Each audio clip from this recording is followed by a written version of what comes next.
Assalamu alaikum. I have a friend that is asking me advice about prayer. She's a convert of 18 years, and were her parents to find out that she's a convert, they said they would kill her. She prays Fajr, Dhuhr, and Asr normally as her parents are away at work, but is unsure what to do for Maghrib and Isha.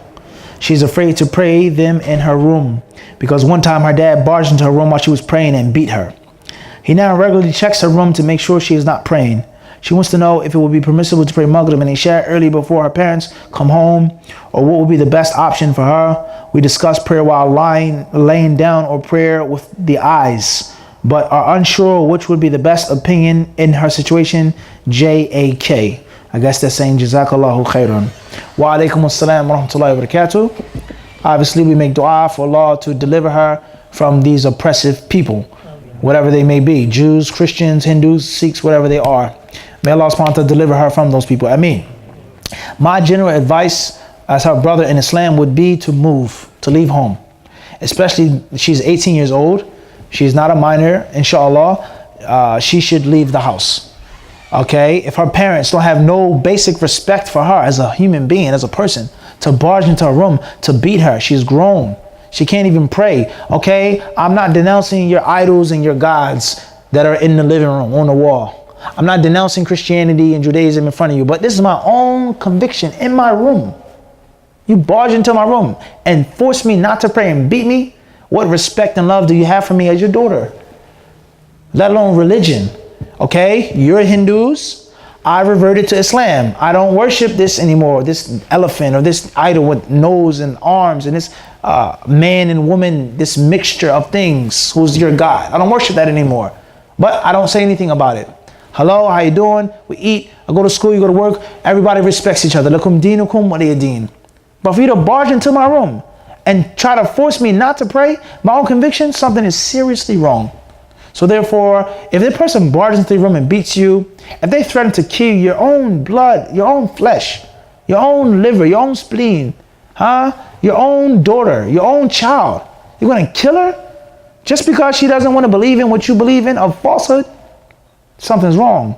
So if a person has this great amount of disrespect, this lack of respect, lack of regard for you as their child, as a human being, there's no doubt that you should not stay with them. You should leave. Put your trust in Allah, put your help in Allah, and leave them. Whether you have to live by yourself, whether you leave that city, leave that state, if you fear they're going to come after you, they're going to do something to you, leave them. And Allah subhanahu wa ta'ala will protect you. If you have nowhere to stay, nowhere to go, try.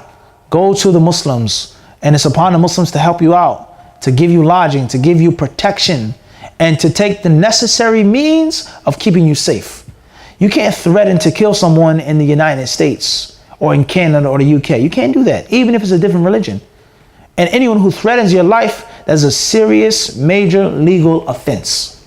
And there are steps and means that can be taken against this individual, even if it's your own parent, let alone beating you up.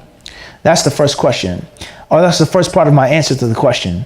As far as if you can't leave the house, or you're too afraid, you don't have the courage, you don't feel like you're going to find safety, etc., then you must make the salah on time. Inna salata kanat ala al-mu'minina kitaban manquta.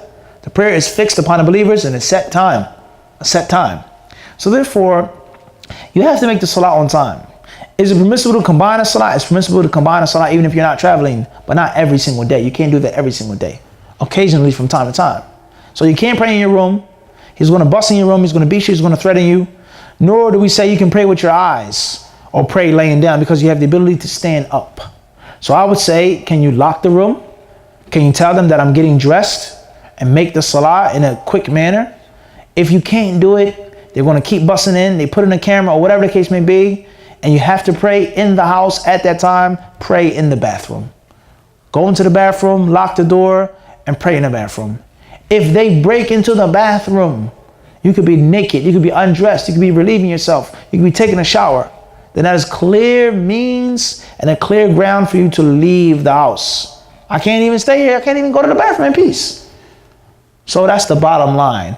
If a person can't pray in the bathroom because there's not enough space, for example, and you must make the salah, then combine Maghrib and Isha at the time of Maghrib. Or combine Maghrib and Isha at the time of Isha, but specifically at the time of Maghrib and at the time of Isha. Just say at Maghrib time. But it's not something that you're allowed to do every single day. You're not allowed to combine 2 prayers and you're not traveling on a daily basis. You can't do that. So therefore, find some way, somehow, to make the prayers on time. If you can't make the prayers on time, if you can't make the prayers in your room, then I said at least pray in the bathroom if you have to, out of necessity. The most important thing is for you to leave that place. Put your trust in Allah and leave those people who don't have enough respect for you and enough love for you. They're your parents, they're your family, but he's threatening to kill you. Even if he's bluffing, even if he's angry, who talks like that? They could be the greatest criminal ever, the biggest tyrant, the biggest tough guy, the biggest gangster, the biggest murderer, killer, the biggest champion, boxer, whatever. When he sees his daughter, he's going to feel soft. He's going to feel compassion. I just killed a man. Just now, just shot somebody, just stabbed somebody. I strangled someone to death. Or legal, I just beat a guy up and knocked him out in the second round in a boxing match. I see my little baby girl, heart becomes soft. All the venom, all the steam, all the negativity leaves my heart when I see my girl. My son, go to your room, clean up. You're a knucklehead, this and that. I want to do this to you, I want to do that to you. But my daughter, this is well known in the psychology of men. That's why they say a daddy's girl and a mama's boy. So a father who doesn't consider you to be his little girl, and he even mentions the word kill you. I could never say it to my daughter, I'm gonna kill you. I'm gonna beat you. You broke this, you did this, you wrote on the wall, you ripped my books, this and that, but I'm gonna kill you? That's serious. For me to beat you up and you're a grown woman. You have a grown woman body.